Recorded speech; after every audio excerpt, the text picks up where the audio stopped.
கோபம் கொண்டு பிடித்தால் கொப்பரிக்கும் காளியம்மா உன் கண் சிவந்து பார்த்தால் போகும் துரோகியின் கத்தி உழுந்து போகும் அம்மா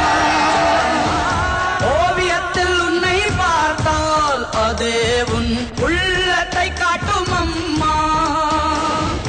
அனைவரையும் ஆதரிக்கும் தாயாகிய அன்னபூர்ணி நீ அம்மா அன்புக்கும் பண்புக்கும் தான் நீயோர் அருள்வடிவாகும் அம்மா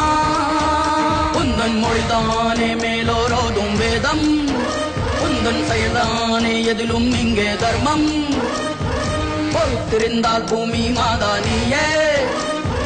பங்கு நின்றால் தர்மம் காக்கும் தாயே